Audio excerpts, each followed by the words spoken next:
महायुतीचे आमचे मंत्री आहेत, काम करणारे लोक आहेत, घरी बसणारे नाहीत. लोकांच्या म्हणजे प्रत्यक्ष फील्डमध्ये उतरून ग्राउंड रियालिटी समजून घेऊन काम करणारे लोक आहेत.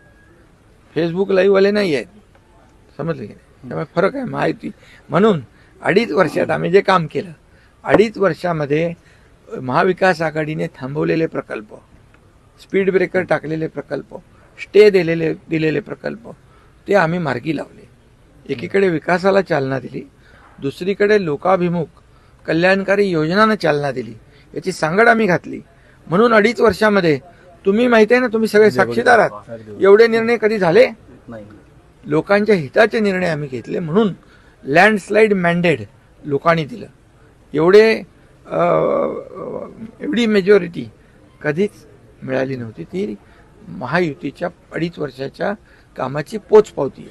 साहेब, उत्तेश्वरचा ज्यावेळी यात्रा असते, दरवर्षी तुम्ही यात्रेला येता, उत्तेश्वराचं दर्शन घेतल्यानंतर मुंबईला गेल्यानंतर एक वेगळा इतिहास घडतो.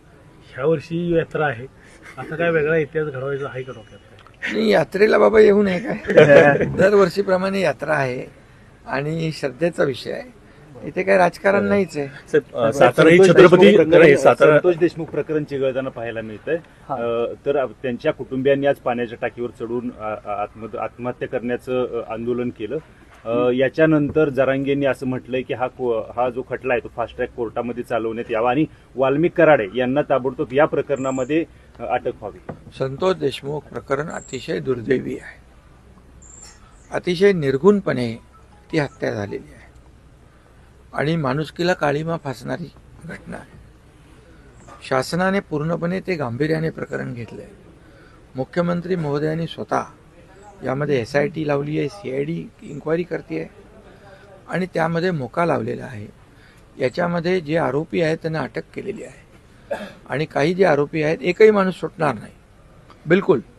आणि कोणाशी लागेबांधे असले तरी सुद्धा सरकार कुणालाही पाठीशी घालणार नाही.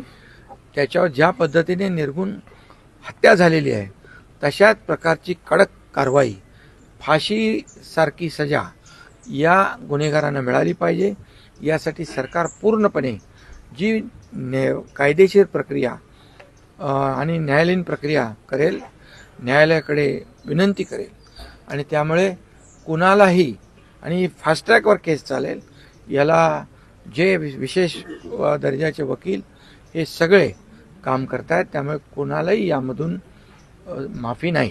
सरकार प्रत्येक भाषणामध्ये संतोष देश म्हणतात आकाचा आका. नेमका आकाचा आका कोण आहे? काय? संतोष नाही, आपले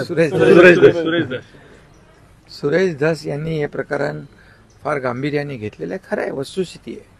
कारण शेवटी एखाद्या सरपंचाची, लोकप्रतिनिधीची अशी निर्घुणपणे हत्या होते हे अतिशय दुर्दैवी आहे. त्यामुळे कोणी असेल त्यामध्ये कोणी वाचणार. साहेब, सातारच्या अस्मितेचा एक प्रश्न आहे. साताऱ्यामधलं काल एक कार्यक्रम झाला, 317वा शिवराज्याभिषेक, म्हणजे छत्रपती शाहू महाराजांचा राज्याभिषेक झाला आणि तिथं एक साधारणतः ठराव केला की सातारचं नाव जे आहे ते राजधानी सातारा व्हावं, असं समस्त सातारकरांनी एक ठराव केलेला आहे. तर आतापर्यंत आपल्या सरकारने औरंगाबादचं नाव बदललं, छत्रपती संभाजीनगर केलं, ह्याचं उस्मानाबादचं धाराशिव झालं, अलाहाबादचं प्रयागराज झालं. मी माहिती घेतो आणि शेवटी हे महाराष्ट्र सरकार कुणाचं आहे? जनतेचं आहे. बरोबर, सर्वसामान्य लोकांचं आहे. त्यामुळे सर्वसामान्यांना न्याय देण्याचं काम सरकारने केलेलं आहे. त्यामुळे यापुढे राजधानी सातारा व्हावाशी इच्छा व्यक्त केलेली आहे. त्यामध्ये शेवटी जनतेचं सरकार आहे. बरोबर, आणि जनतेला न्याय देण्याचं काम सरकार नक्की करेल. या बाबतीत मी माहिती घेतो आणि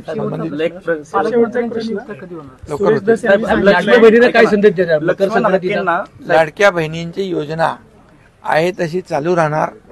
हे सगळे विरोधक त्यामध्ये जे काय पूर्वी ज्यांनी खोडा घातला, म्हणाले ही योजना फक्त चुनावी जुमला आहे, पण 5 हप्ते त्यात गेले, 6 हप्ते गेल्यानंतर त्यांचे डोळे पांढरे झाले, कोर्टातही गेले, कोर्टाने त्यांना हकललं. मग त्यांना तुम्हाला मी सांगतो, विरोधक जे काही अपप्रचार करतायत तो खोटा आहे. लाडक्या बहिणींची योजना बिलकुल सुरू राहणार. साहेब, लक्ष्मण हाकेंना धमकीचा एक फोन आलेला आहे, त्याच्यामध्ये जरांगेंचं नाव उल्लेख केला गेलाय आणि मराठ्यांच्या विषयी बोलण्याचा उल्लेख आहे. तर याबाबत काय सांगाल की त्यांचा वारंवार असे धमकीचे फोन? तुम्हाला सांगतो, सरकार जे आहे